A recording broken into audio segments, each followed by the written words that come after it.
بلال صاحب یہ ارشاد فرمائیے کہ اس جنگ میں جو مسلمانوں کا جذبہ ہے وہ بڑا دیدنی ہے.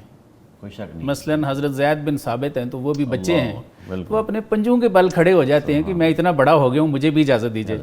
حضرت معاذ اور حضرت معوذ رضی اللہ تعالیٰ عنہ ان کو تو اجازت بھی مل گئی. بالکل. تو یہ ارشاد فرمائیے کہ جذبہ بہت زیادہ تھا, جی جی. تو یہ جذبہ جو ہے یہ جنگ جیتنے کے لیے کس حد تک ضروری ہوتا ہے سر؟ بسم اللہ الرحمن الرحیم. دیکھیں غزوہ بدر کے جو جذبات ہیں اس پر تو قرآن پاک گواہ جیسے حضرت نے فرمایا, جی, اور یہ جذبہ ایمانی ہے.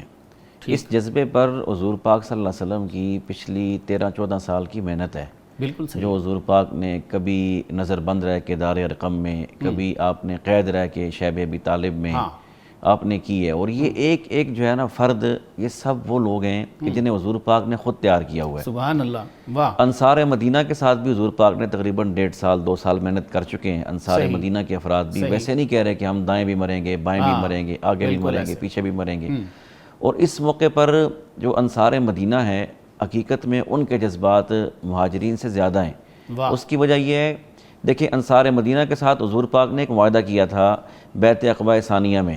اس میں یہ طے تھا کہ اگر ہم مدینے سے باہر جا کے لڑیں گے تو انصار کے ساتھ ہونا یہ ضروری نہیں ہے, پابند نہیں ہے اس چیز کے. لیکن اس کے باوجود بھی جب حضور پاک نے فرمایا تو وہ جذبہ ایمان ہی تھا. انہوں نے کہا جی ہم حضرت موسیٰ کے صحابی نہیں ہیں, بلکہ ہم جیسے آپ نے فرمایا ہم حضرت محمد مصطفیٰ صلی اللہ علیہ وسلم کی امتی ہیں. تو یہ جذبہ قربانی اور جذبہ ایثار اور جذبہ جہاد, یہ اصل میں اس کی بنیاد جذبہ ایمان ہے جو حضور پاک نے ان کے قلوب میں جو ہے وہ اتارا ہوا تھا, ڈالا ہوا تھا. اور قرآن پاک نے مکے میں یہ ارشاد فرما دیا تھا فَلَا تُطِعِ الْكَافِرِينَ وَجَاهِدْهُمْ بِهِ جِهَادًا كَبِيرًا, کہ میرے محبوب پیغمبر آپ کافروں کی باتوں کی پرواہ ہی نہ کریں. وَجَاهِدْهُمْ بِهِ, بِهِ کی ہی ضمیر کا مرجع قرآن ہے. اللہ فرماتے ہیں آپ قرآن پاک کے ذریعے محنت کریں, اور یہ بہت بڑی محنت ہے. اللہ کے محبوب پیغمبر نے قرآن پاک کے ذریعے صحابہ اکرام کے قلوب کو اتنا پاک کیا کہ اب وہ صحابہ اکرام اپنی جانوں کو ہتھیلی پہ رکھ کے اپنے برادری اور کنبے کے سامنے آگے کھڑے ہو گئے. بالکل صحیح ہے. اس جنگ کی ایک خوبصورت بات اور کیا ہے جو مجھے بہت خوبصورت لگتی ہے, کہ جس وقت کفار مکہ نے آ کے للکارا 3 افراد نے میدان میں نکل کے کہ آپ جو ہے وہ مقابلے کے لیے بندے سامنے بھیجو. عتبہ تھا, شیبہ تھا, اور عتبہ کا بیٹا ولید تھا. ان تینوں نے آ کے للکارا, تو سب سے پہلے انصار ہی نکلے. ایسے ہی آپ احد میں دیکھیں نا, احد میں 70 صحابہ اکرام شہید ہوئے, 70 میں 5 یا 6 مہاجرین ہیں, باقی سارے ہی انصار ہیں. سبحان اللہ. انصار کا جذبہ ایثار اور جذبہ قربانی تو حق ادا کر دیا انہوں نے. اسی لیے وہ ایک شاعر نے کہا تھا نا کہ جانیں دے دے کر خریدار بنے انصار, عشق زار مدنی مصر کا بازار نہیں. سبحان اللہ. یہ اللہ کے محبوب پیغمبر کے ایسے صحابہ ہیں. اب جب انہوں نے کہا قریش نے کہ تم کون ہو, انہوں نے کہا جی ہم تو مدنی ہیں, انصاری ہیں, اپنا تعارف کروایا. تو انہوں نے کہا نہیں ہم جیسا ہو تو سامنے لے کے آؤ کوئی. صحیح ہے.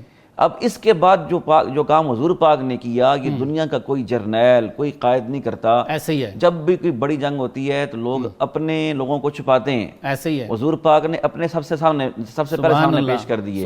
اپنا سکا چچا سیدنا امیر حمزہ رضی اللہ تعالیٰ عنہ, اپنا بھائی منہ بولا بھائی, یعنی کہ اپنا جو ہے وہ چچا زاد بھائی, اپنی برادری کا فرد, اور اپنا مکفل جس کو حضور پاک نے کفالت کی ہے جن کی, یعنی کہ وہ حضرت علی شیر خدا, ان کو میدان میں اتارا. اور عبیدہ بن حارث ہیں. ہاں, یہ تینوں حضور پاک کے اپنے قریبی. ایک بات تو فرمائیے جی جی کہ آج کل یہ جذبہ مسلمانوں میں کہاں چلا گیا ہے؟